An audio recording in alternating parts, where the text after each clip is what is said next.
we've lost several. The changes in altitude a little bit have affected that. The drivers' navigators have been hanging in there. It's endurance for them too. There's a lot of endurance for these older cars. They're 74 older, and they are vintage to beauty correct cars, so it is hard on them. And so we've lost a few. I think this morning we had about 116 or so. We should expect about that tonight, maybe 111. We don't know for sure until we get here. So, does that mean that the newest car is 51 for 2 years old? The newest car, the oldest car that started the event was from 1913. So that might just count that high. A 115-year-old car, basically. A pretty incredible diversity of cars from all different makes, models, years. One thing that's guaranteed, though, every one of these cars, even though they're being driven really hard for over 2,500 miles, every one of these cars could easily be in the museum. Some of them are housed in these museums. It's a homecoming for Tom Clark out of Mooresville, North Carolina. Daughter Kara from Concord, North Carolina, navigating all the kids and family over here hooping, hollering. I love it. 1955 Ford Thunderbird tuxedo black, beautiful white walls from Rover. Loading all the kids in there. Maybe he needs to get one of these station wagons or Suburbans or something. He's got a 2-seater car and he's got a lot of kids in there. She's also watching families come out to support these cars and these families. Look at her getting a good picture there. She did tell me, it's hard to believe I can remember. Give a shout out to the late Lord car guys. Shout out to the late Lord car guys. Tom Clark, Daughter Kara, 55 T-Bird. It's the Freebirds coming home tonight. So, as Jason says, the elevator version of the race rally, though, an important part, she was holding up some round stickers and screaming. Those little stickers are about as valuable as anything else on the race this week. Those are aces. That means they got to a random checkpoint at the exact second that the race map creator knew they should be there. They have no idea when they're supposed to be at the checkpoints. They don't know where they are, but they got there exactly right twice today, and that is huge. We'll see several of these cars coming in with some pieces. We came to this driver navigator's hometown in lunch today. This is Dr. Tom Mitchell out of Hemmings, Virginia. He is driving. We have Nate Donnelly over there out of Valdosta, Virginia, navigating. Nate is here somewhere too. And Tom's amazing life. But this is Don. Oh, I'm sorry, you're fine. X-Cup racing for almost 20 years. He has taken cars, his vintage cars, and thrown kids in the passenger seat, let them navigate, let them tell them how to do it, help them work on the cars for years, and it's absolutely amazing what he's doing to get kids and youth involved in this sport. Love what they're doing up there in Gaylax, Virginia. Thank you, Dr. Tom. He is a dentist back home. Well, we were in beautiful Gaylax, Virginia for lunch today. Big crowd showed out for Saturday morning. They left the cartoons and Cheerios at home and come hang with me and Scott. It was beautiful. I really think that Hello, hello. I am at there's stage 8 right now of the Great Race. I was in the 1966 Fairlane. We have a big enough team that I was not able to fit in the car today. So I am at the finishing point for the day watching the cars come in. When they start the race, they're about a minute apart. And this race is about accuracy. So ideally, we will be seeing a car pull through this every minute. So far, we've seen, 3 cars come through. And I figured to go live to show you guys more of the cars because on my long form videos, my regular ones, I'm not going to be showing all the cars. And usually I don't get here this early. So I wanted to share this aspect with you guys and see kind of what it's like to be at one of these events. The Great Race, it changes its route every year. This year we started in St. Paul, Minnesota, and then tomorrow we're going to end the race completely. It's on day 9. It's going to be at Lake Murray in South Carolina. So they have the announcer here that tells you a little bit about the cars as they come through.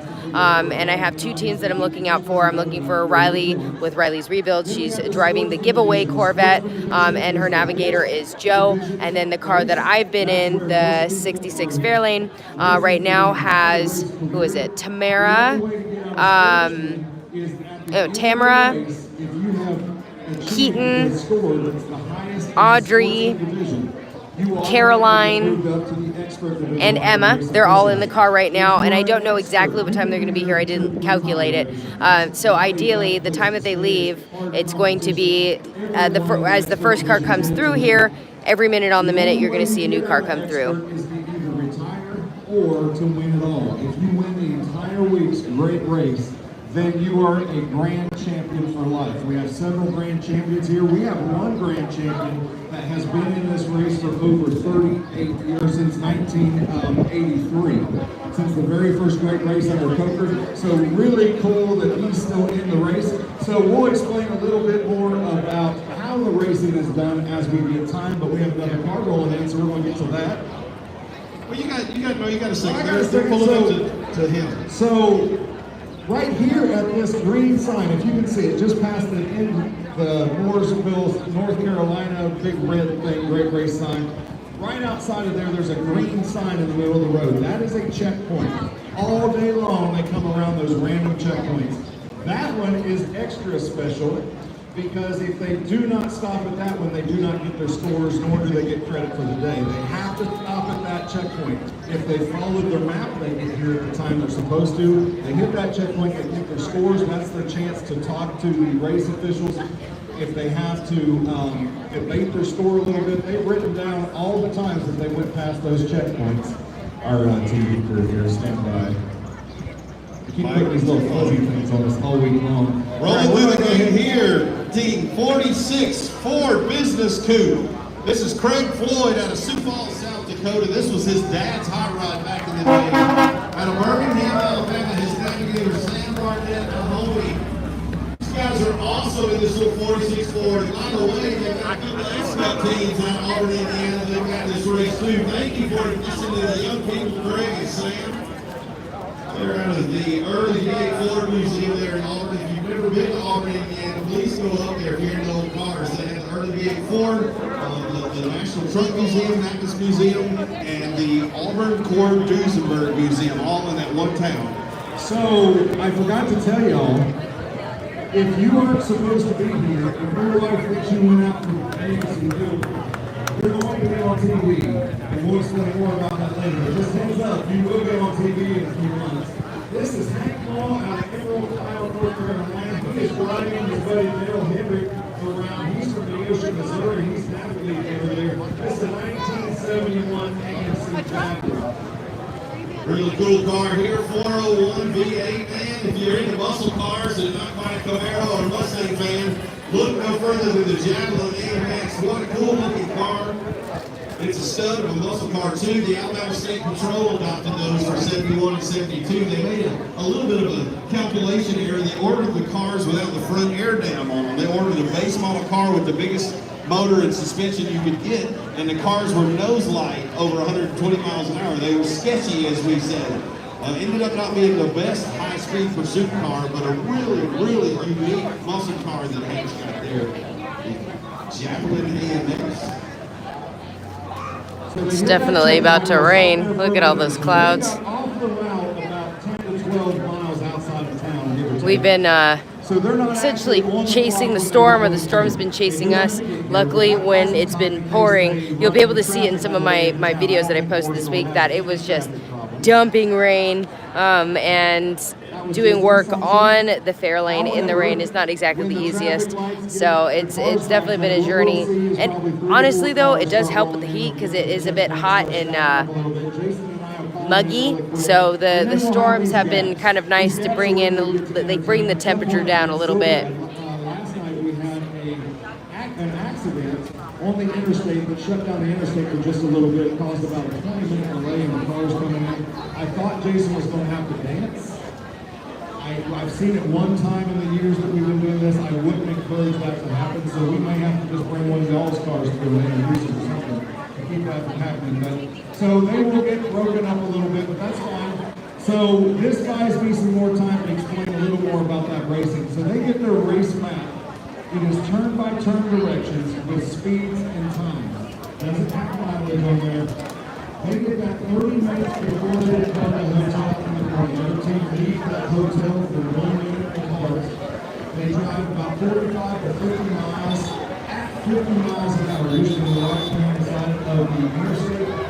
They do that to calibrate their speedometers and to warm up their tires. They get off the interstate then, they have a chance to get more gas in the car if need be, and then they head about 5 minutes outside of that little area, and that's where they'll start rallying. They rally at, it could be a speed limit sign, maybe it says 25 miles per hour on the side of the road, and that's where each car will start from.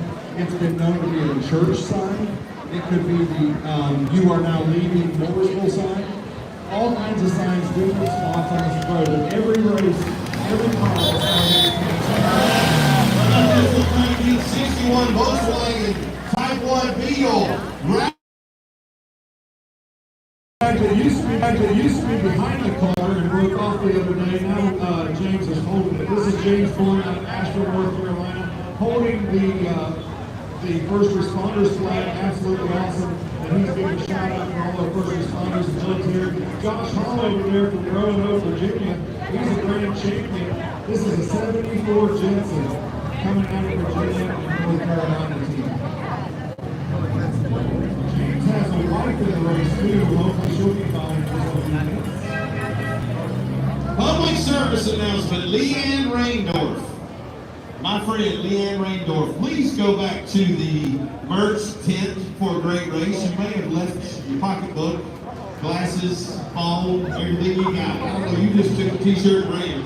She probably registered for the Corvette event. I mean, we appreciate you patronizing our souvenir tent, but please go get your stuff, because Scott and I are hungry. Burgers, All right, guys, chicken, fries, I and figured to beer. show you a Says little it bit. right The there. cars are So gapped as soon as in this time, thing's over, and I don't and want to you buy stand us here the dinner, entire you time. know, I gotta get your go stuff. check in to make sure And we'll take some that our selfies team on is the coming phone. in. If you guys want to be in the loop on everything that's happening, subscribe to my channel and watch long form videos, because I'm posting videos every night. I have another one tonight that I'm gonna be posting, and then one tomorrow.